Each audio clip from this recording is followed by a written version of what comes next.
Hi friends, welcome back to our channel Amma's cooking Kalavara. ഞാൻ ഇന്ന് ഇവിടെ പ്രിപ്പയർ ചെയ്യാൻ പോകുന്നത് ബീഫ് ഫ്രൈ ആണ്. ബീഫ് ഫ്രൈ എല്ലാവർക്കും ഇഷ്ടമാണല്ലോ അല്ലേ? അപ്പോൾ നമുക്ക് തുടങ്ങാം. ഞാനിവിടെ എടുത്തിരിക്കുന്ന 1 കിലോ ബീഫാണ് കേട്ടോ. നന്നായിട്ട് കഴുകി വെള്ളം വാർന്നതിന് ശേഷം നമുക്കിത് കുക്കറിലിട്ടൊന്ന് വേവിച്ചെടുക്കാം. അപ്പോൾ ഇവിടെ വെള്ളം വാർന്നിട്ടുണ്ട്, ഞാനിതൊന്ന് വേവിച്ചെടുക്കുകയാണ്. ഇനി നമുക്കിതിലേക്ക് പൊടികൾ ഇട്ട് കൊടുക്കാം. 1 ടീസ്പൂൺ മഞ്ഞൾപ്പൊടി, 4 ടേബിൾ സ്പൂൺ മുളക് പൊടി. ഞാനിവിടെ കാശ്മീരി ചില്ലി പൗഡറാണ് കേട്ടോ എടുത്തിരിക്കുന്നത്. 4 ടേബിൾ സ്പൂൺ.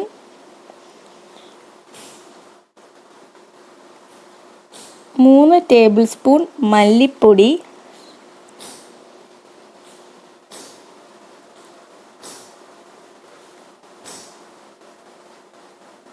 1 ടീസ്പൂൺ കുരുമുളക് പൊടി,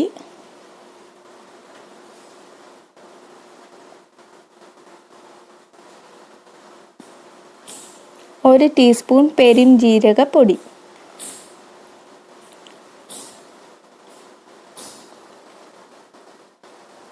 1 ടീസ്പൂൺ മസാലപ്പൊടി,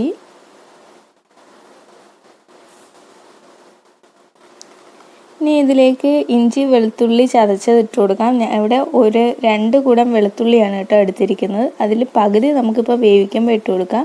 അതിനൊക്കെ തന്നെ ഒരു വലിയ കഷ്ണം ഇഞ്ചീൻ്റെ പകുതി വേവിക്കുന്ന സമയത്ത് നമുക്ക് ഇട്ട് കൊടുക്കാം. ഇതിലേക്ക് 5 പച്ചമുളക്, ഒരു 10 ചുവന്നുള്ളി,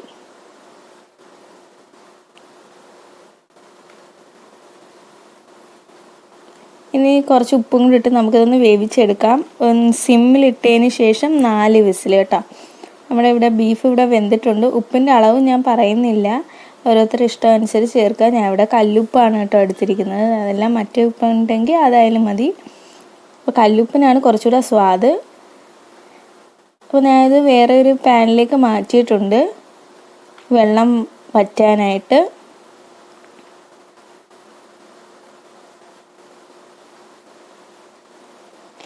ഇനി നമുക്ക് വേറെ ഒരു പാനിലേക്ക് കുറച്ച് വെളിച്ചെണ്ണ ഒഴിച്ചു കൊടുക്കാം.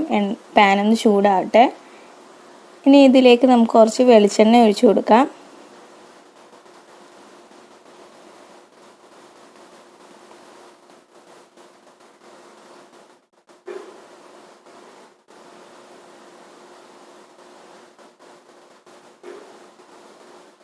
എണ്ണയൊന്ന് ചൂടാവട്ടെ കേട്ടോ. ഇനി നമുക്ക് ഇതിലേക്ക് ബാലൻസ് വന്ന് ആ ഇഞ്ചി വെളുത്തുള്ളി പേസ്റ്റും പച്ചമുളകും കൂടെ ചേർത്ത് കൊടുക്കാം കേട്ടോ. ഞാൻ ടോട്ടൽ 5 പച്ചമുളകാണ് എടുത്തിരിക്കുന്നത്. അതാണ് ഇതിൽ ചേർത്ത്, ഓൾറെഡി നമ്മൾ കുക്കറിലിട്ട് വേവിച്ച സമയത്ത് ചേർത്തിട്ടുണ്ട്.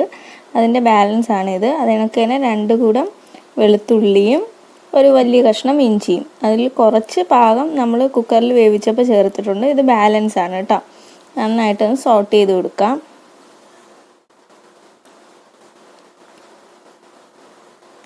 ഇനി ഇതിലേക്ക് നമുക്ക് തേങ്ങാക്കൊത്ത് ചേർത്ത് കൊടുക്കാം.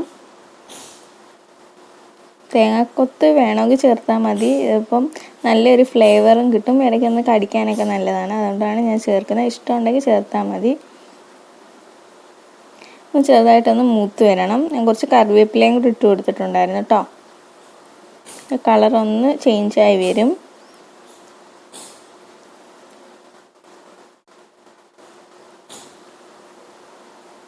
ഇതിലേക്ക് നമുക്ക് വേവിച്ച് വെച്ചിരിക്കുന്ന ബീഫ് ഇട്ട് കൊടുക്കാം.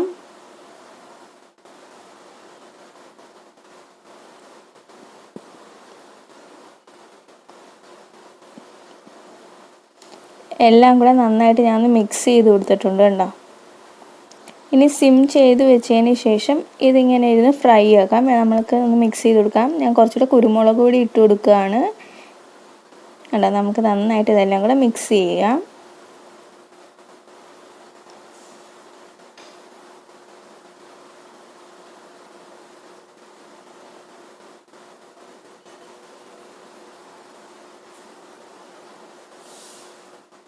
നമ്മുടെ ബീഫ് ഫ്രൈ ഇവിടെ റെഡി ആയിട്ടുണ്ട് കണ്ടോ. കളറൊക്കെ മാറി നല്ലൊരു ബ്ലാക്ക് കളറൊക്കെ ആയിട്ടുണ്ട്. ഫ്ലെയിം കുറച്ച് വെച്ചതിന് ശേഷം വേണം മിക്സ് ചെയ്യാൻ. കുറച്ച് സവാള അരിഞ്ഞിട്ട് കൊടുക്കാം. ചെറുതായിട്ട് അരിഞ്ഞ ഒരു സവാളയുണ്ട് ഇത് കേട്ടോ. ഇതെല്ലാം കൂടെ നമുക്ക് നന്നായിട്ട് മിക്സ് ചെയ്ത് കൊടുക്കാം. നമ്മുടെ ബീഫ് ഫ്രൈ ഇവിടെ റെഡി ആയിട്ടുണ്ട് കണ്ടോ. കുറച്ച് കറിവേപ്പിലയും കൂടി ഇട്ട് കൊടുക്കുക. നന്നായിട്ട് മിക്സ് ചെയ്ത് കൊടുക്കുക. ഇതിപ്പം അപ്പത്തിൻ്റെ കൂടെ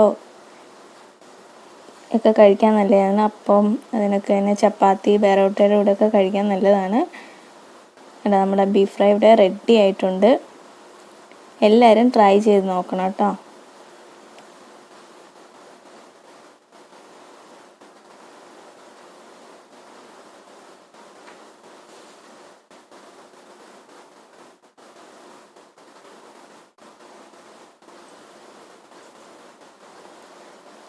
സോ എല്ലാവരും ബീഫ് ഫ്രൈ ട്രൈ ചെയ്ത് നോക്കി അഭിപ്രായം പറയണം.